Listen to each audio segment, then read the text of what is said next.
नमस्कार, आप देख रहे हैं न्यूज 24 और मैं हूं मधुबाला आपके साथ। जनसुराज के सूत्रधार प्रशांत किशोर हाल ही में उन्होंने चुनावी माहौल बनाया है और जगह जगह पर जाकर अपना बयान भी दिया है। काफी सुर्खियों में रह रहे हैं प्रशांत किशोर। आपको वहीं पर बता दूं कि बिहार के पूर्व डिप्टी सीएम तेजस्वी यादव निशाने पर लिया है प्रशांत किशोर को, बीजेपी का एजेंट कह दिया है। आपको ये भी बता दूं कि आखिर तेजस्वी यादव बीजेपी का एजेंट क्यों कह रहे हैं, क्योंकि तेजस्वी यादव का ये मानना है कि बीजेपी हार रही है, चुनावी माहौल प्रशांत किशोर से बनवा रही है, इसीलिए बीजेपी उन्हें अपने पास बुला रही है और जगह जगह पर बीजेपी उन्हें भेज रही है। और आपको ये भी बता दूं कि उन्होंने ये भी कहा है कि प्रशांत किशोर से माहौल बनवाया जा रहा है, क्योंकि प्रशांत किशोर पहले से ही बीजेपी में शामिल है। आगे और तेजस्वी यादव ने प्रशांत किशोर को लेकर क्या किया है, बीजेपी को क्या कुछ कहा है, मैं आपको इस वीडियो में बताऊंगी, तो वीडियो को अंत तक जरूर देखिएगा।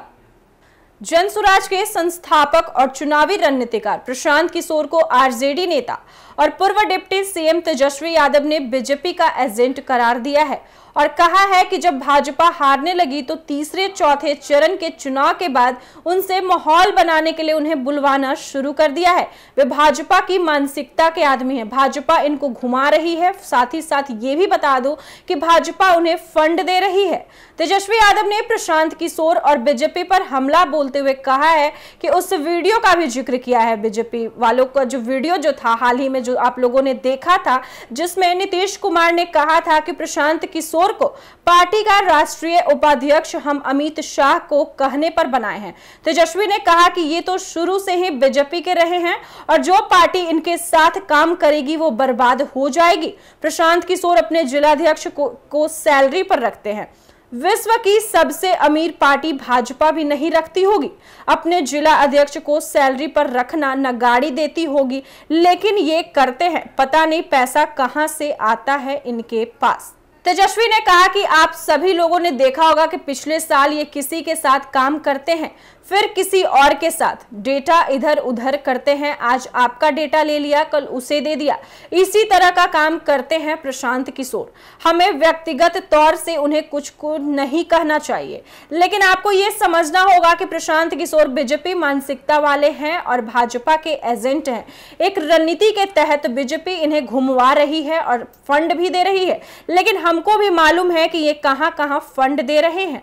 वहीं प्रधानमंत्री मोदी के बार बार बिहार दौरे को लेकर तंज कसते हुए कहा कि बिहार में फीडबैक बहुत खराब मिल रहा है, इसी वजह से प्रधानमंत्री नरेंद्र मोदी बार बार बिहार में चुनावी रैलियां करने पहुंच रहे हैं। वहीं चिराग पासवान द्वारा नादान बताए जाने पर कहा कि केक काटने में नादानी क्या है, 200 सभा किसी ने की है क्या? नादानी तो वो होती है जिसकी पार्टी छीन ली गई, पार्टी को तोड़ दिया गया, घर को छीन लिया, फिर भी हनुमान बने हुए हैं। तो जैसा कि आपने सुना, तेजस्वी यादव ने प्रशांत किशोर को बीजेपी का एजेंट बताया और साथ ही साथ कहा कि बीजेपी इन्हें फंड दे रही है। और आपको वहीं पर यह भी बता दूं कि प्रधानमंत्री नरेंद्र मोदी के बिहार दौरे को लेकर भी तंज कसा है। कहा है कि नरेंद्र मोदी डरे हुए हैं, उन्हें डर का अनुभव हो चुका है कि वो चुनाव हार रहे हैं, उन्हें बिहार से अच्छी फीडबैक नहीं मिल रही है। इसी वजह से प्रधानमंत्री नरेंद्र मोदी लगातार बिहार दौरे पर है। और आपको साथ ही साथ ये भी बता दूं कि उन्होंने चिराग पासवान को भी निशाने पर लिया है। चिराग पासवान को कहा है कि जिसका पार्टी ने घर तोड़ दिया, परिवार तोड़ दिया, परिवार से अलग कर दिया, वो हनुमान बने हुए फिर रहे हैं। क्योंकि हाल ही में चिराग पासवान ने तेजस्वी यादव और मुकेश सहनी पर तंज कसा था। वो दोनों जो केक काट रहे थे हेलीकॉप्टर में बैठकर, उस पर चिराग पासवान ने कहा था कि ये नादानी है। उसी पर तेजस्वी यादव का ये कहना है कि अगर ये नादानी है तो बीजेपी वाले ने उनका घर तोड़ा, उनका परिवार तोड़ा, उनका सब कुछ तोड़ा, लेकिन फिर भी वो बीजेपी के हनुमान बने हुए हैं। बाकी इस मुद्दे पर आप सबकी क्या राय कमेंट बॉक्स में लिखकर जरूर बता दीजिएगा। फिलहाल इस वक्त की खबर में इतना ही और ऐसे ही तमाम खबरों के लिए देखते रहिए एक न्यूज 24। वीडियो पसंद आया हो तो वीडियो को लाइक करें, शेयर करें, साथ ही हमारे यूट्यूब चैनल एक न्यूज 24 को सब्सक्राइब करें। यदि आप हमारे फेसबुक पेज को देख पा रहे तो हमारे फेसबुक पेज को फॉलो करें। धन्यवाद।